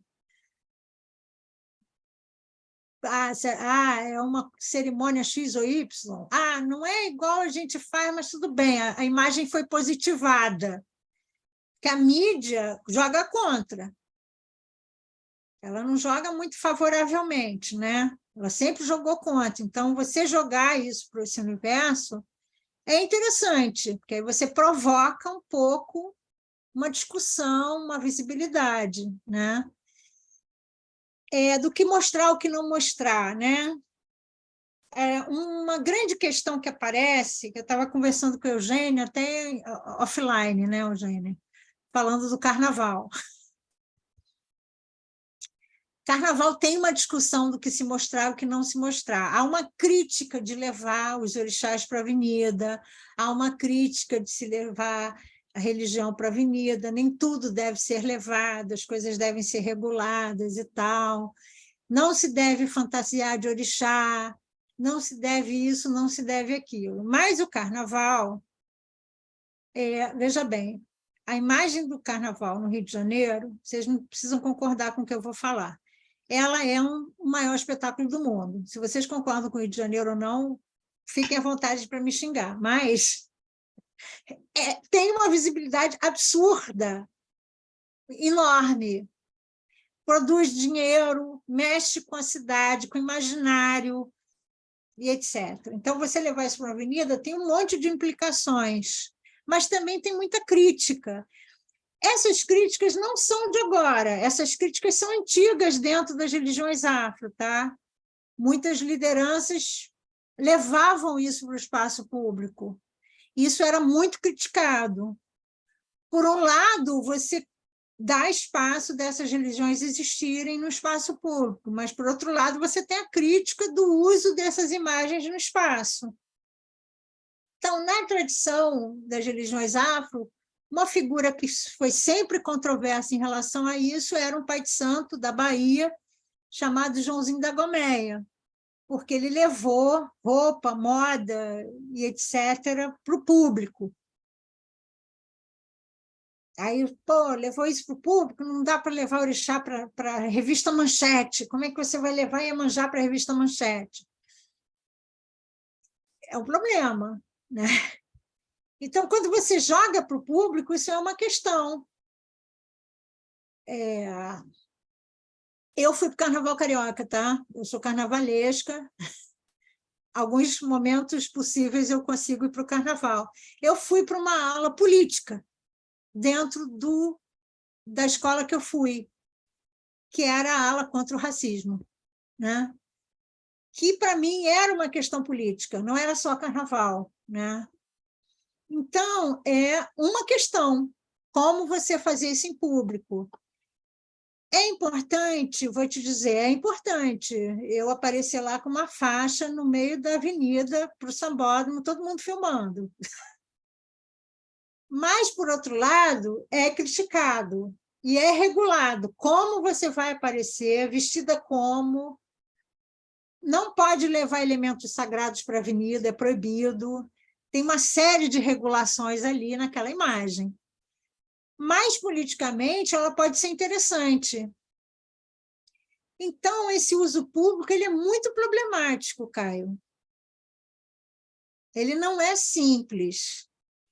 Agora, ele pode ser positivo diante de uma intolerância que é muito grande no Brasil. A intolerância atualmente aqui está matando as pessoas, né?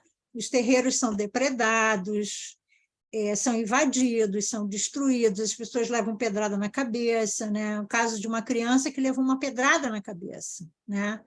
Então, você tem aí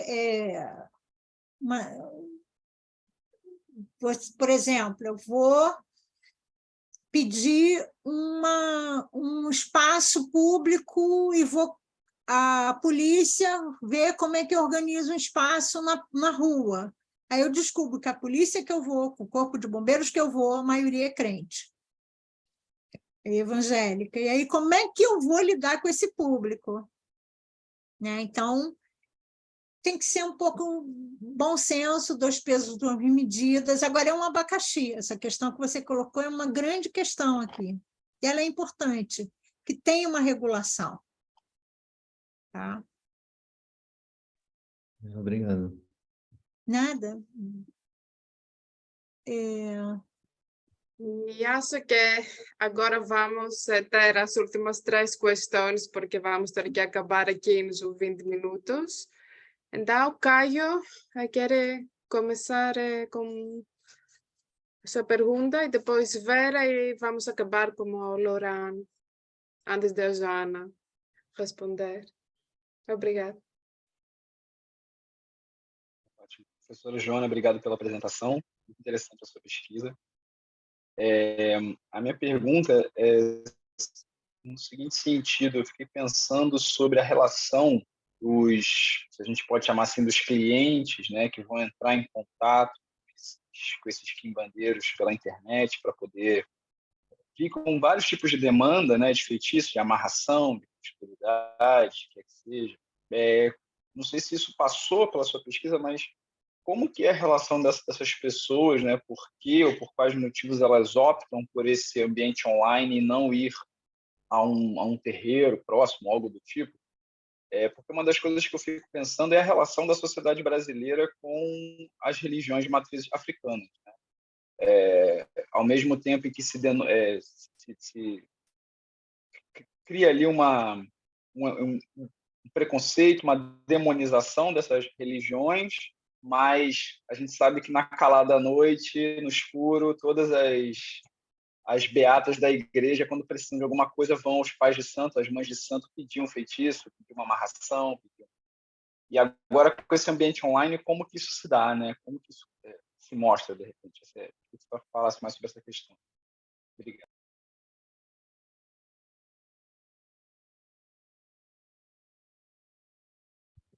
Vera, pode fazer a sua pergunta também? Desculpa, achei que fosse resposta primeiro. Joana, obrigada pela sua apresentação, foi bem esclarecedora. A minha pergunta é muito simples. e eu acho que a resposta também deve ser bem simples. Queria voltar um pouco no Yuri Marçal. Na verdade, eu quero mesmo entrar e ver o canal dele, até para poder entender melhor esse tipo de crítica que ele faz. E eu queria saber como que as pessoas recebem esse tipo de crítica vindas do Yuri. Eu pergunto isso pelo seguinte, dentro da minha área de investigação, eu trabalho com o Islã, essas críticas não são muito bem aceitas, porque são só para ter, não precisa nem ser uma crítica como do Charlie Hebdo, que realmente é um tipo, né, uma demonstração clara de um islamofobismo e uma falta de respeito, mas coisas simples, por exemplo, nós temos marchinha de carnaval que fala de Alá, Alá, meu bom Alá, que também não são aceitas pelos muçulmanos, é visto como um tipo de islamofobia, embora sejam essas marchinhas tão antigas. Eu tenho, por exemplo, uma muçulmana que eu entrevistei, que é brasileira, quando ela começou a usar o hijab, ela passou perto de um grupo de rapazes, e os rapazes começaram a cantar para ela essa marchinha, que faz a alusão a Alá, né? Então, isso não é bem visto, não é aceito, e eu queria saber se essas críticas que o Yuri faz, se não causam um certo tipo de impressão de, sei lá, candomblé-fobia, umbanda-fobia, algo do gênero. Obrigada. Obrigada, Vera. E Loran pode também colocar a sua questão e depois a Joana pode responder a todos. Obrigada. Boa tarde. Consegue me escutar? Sim, sim. Sim. Parabéns, professora Joana, pela apresentação. Foram muitos dados e muitas informações que dão grandes desdobramentos. Semestre passado, eu fiz uma disciplina que era Antropologia da Tecnologia e Informações de Mídias Digitais com a professora Eliane Tânia, aqui no BPGás da UFRN. E o meu trabalho de conclusão de disciplina foi justamente sobre Umbanda e mídias sociais, né? Não é, na verdade, uma pergunta que eu vou fazer, é mais um comentário sobre os pontos positivos e negativos também dessa exposição que eu falo que é uma nova reconfiguração das religiões afro-brasileiras, né? A reconfiguração nesse espaço da internet. Porque, ao mesmo tempo que nós podemos observar que existem sacerdotes que usam essas redes de forma educativa para elucidar questões ou até mesmo para expor erros de outros sacerdotes, temos a parte também negativa, que é de pessoas, claro, querendo se aproveitar da religião e querendo ganhar dinheiro. E aí eu apresento uma página que é bem interessante, não sei se a doutora conhece, mas é no Facebook que o nome é Pombagira Babadeira, que é uma página direcionada justamente para falar e expor sobre situações que não deveriam acontecer dentro do terreiro, né, e que estão sendo expostos na internet. Lembro de uma situação que é de uma pombagira saindo de dentro do terreiro para pegar cerveja com um entregador, né, fora. E a pessoa grava e diz, eu não acredito que isso está acontecendo. Então, gera toda uma problematização também sobre isso. E um ponto interessante é que a Federação Brasileira de Umbanda, eu acho que fica no Rio de Janeiro, né, ela recebe essas denúncias e diz que vai fiscalizar, né, para ver se, de fato, há ou não alguma irregularidade nesses terreiros. É só esse comentário mesmo. Obrigado.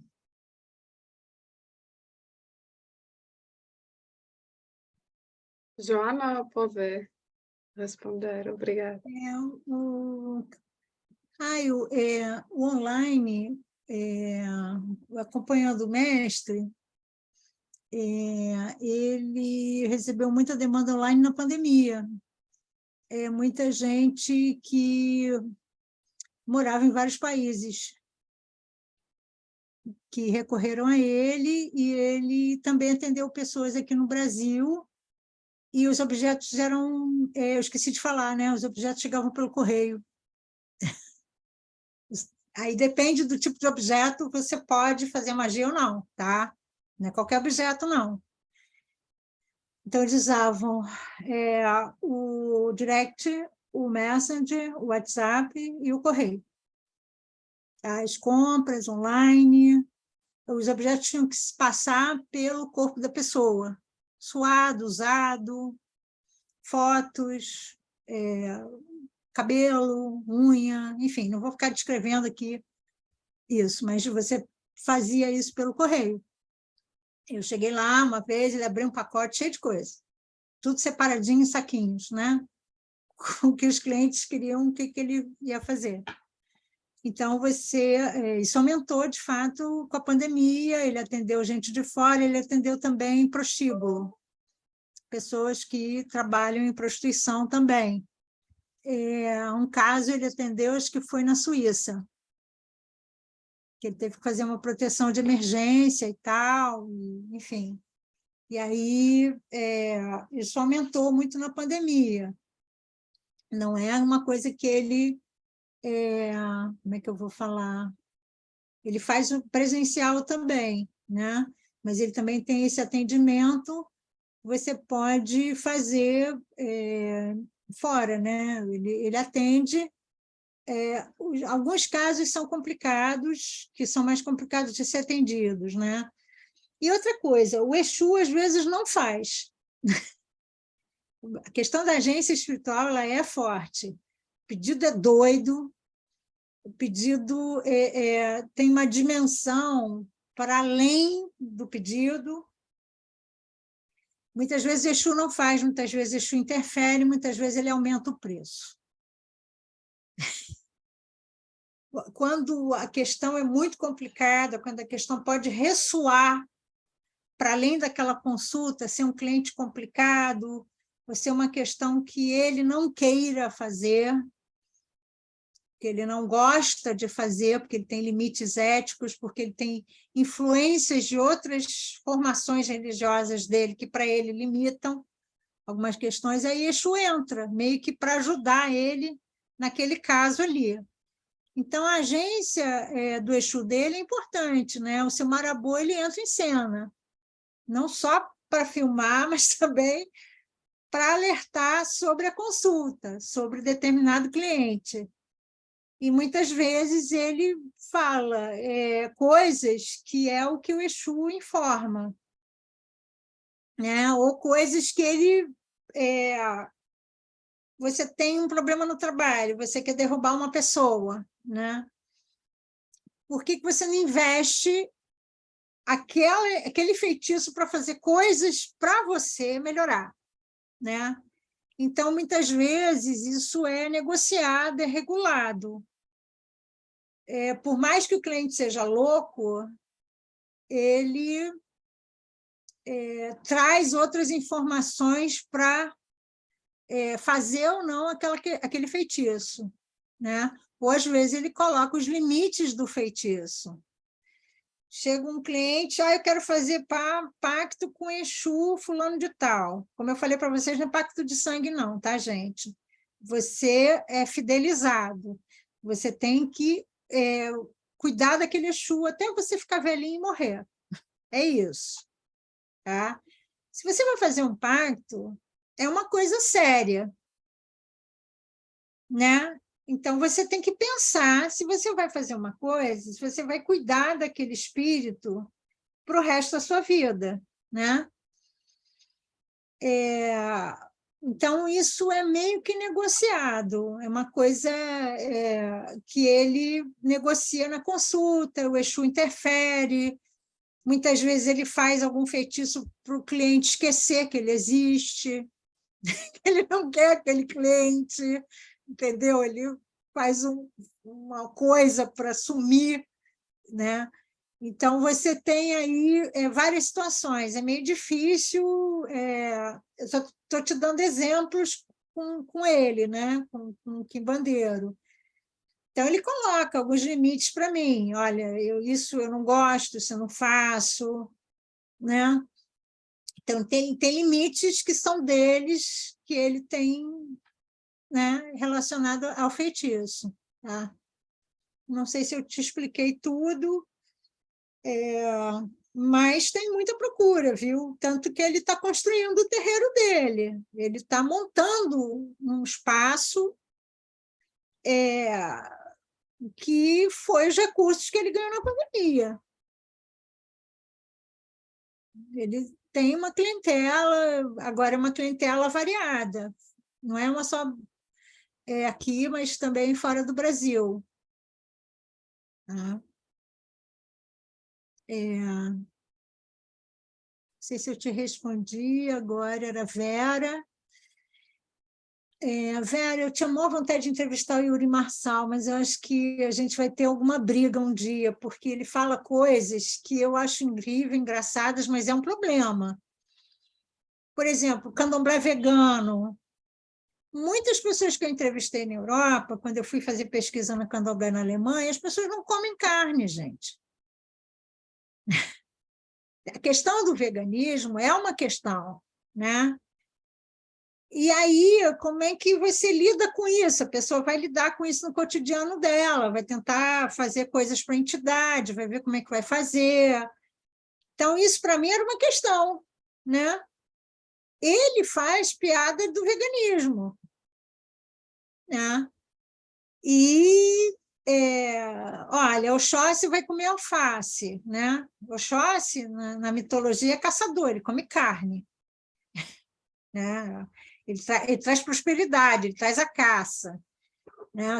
E aí ele brinca, né? Oxóssi vai comer alface, Oxalá vai comer sei lá o quê, que é branco. Então, Oxalá, no programa de humor dele, come palmito, agora eu lembrei, né? Então, ele troca todas as carnes por vegetais, o que é um absurdo para muitas questões que você tem da tradição afro, né?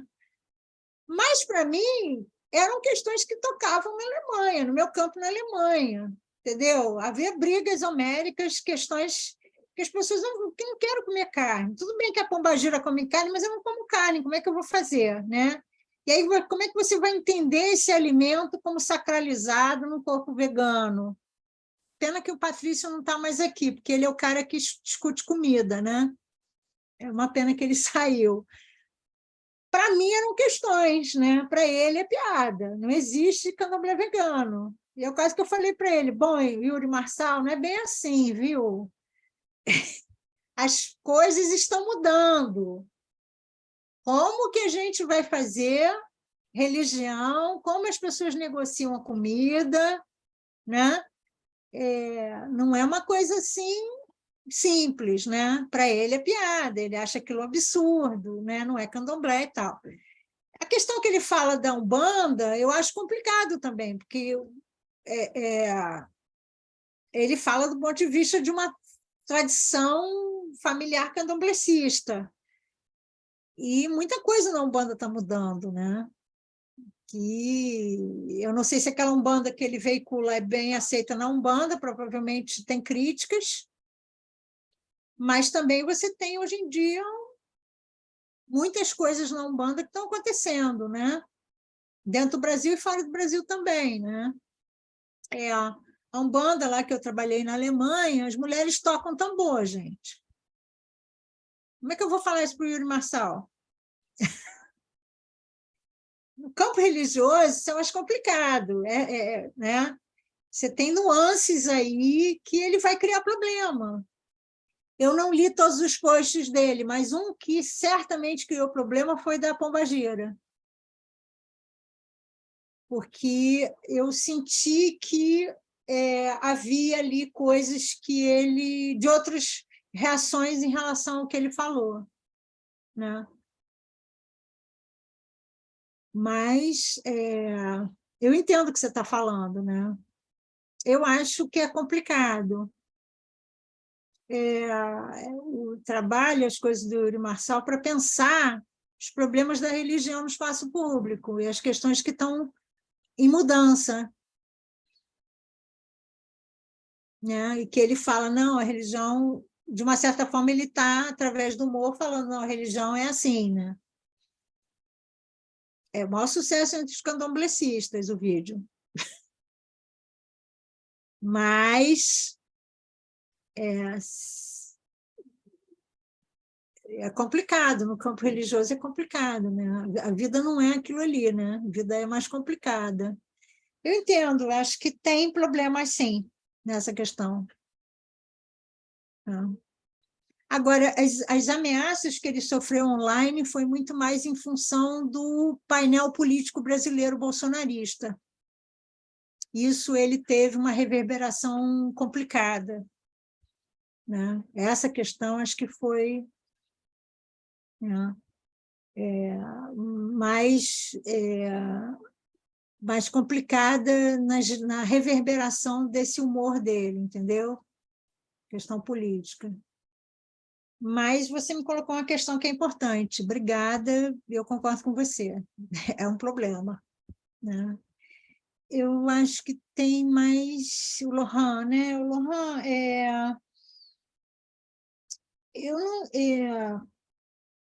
eu acho que esses vídeos, né, eles podem ser vídeos que geram fofoca e que geram controle também sobre a religião. Né? Eu acho que a gente tem que ver como eles reverberam. Eu não sei se a Federação de Umbanda tem condições de fazer qualquer coisa no momento. A pandemia afetou a federação muito fortemente. Né?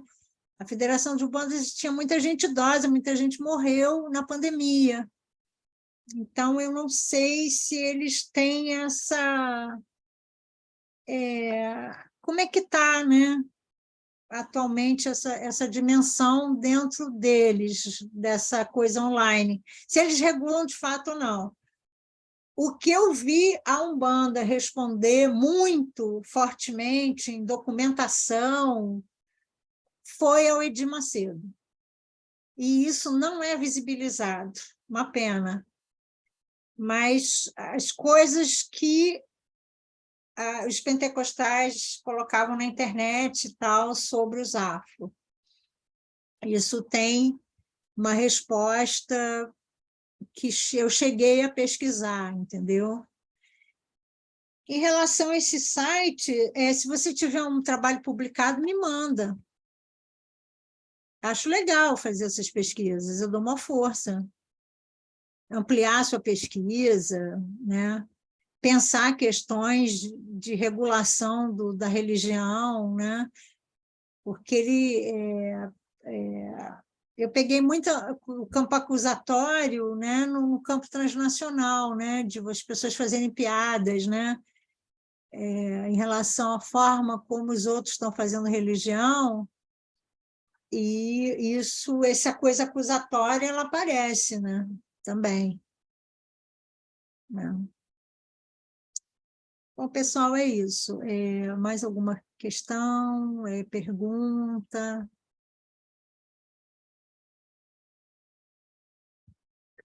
Acho que já ultrapassamos o nosso tempo. Então, vamos bem. ter mesmo que acabar. Foi uma apresentação, pois, como eu disse, mesmo interessante, fascinante.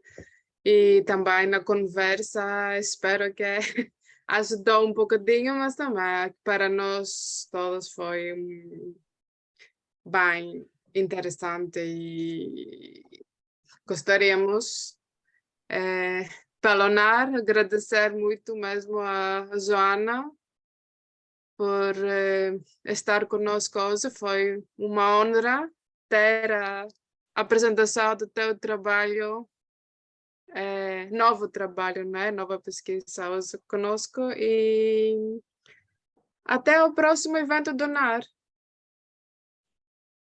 Obrigada.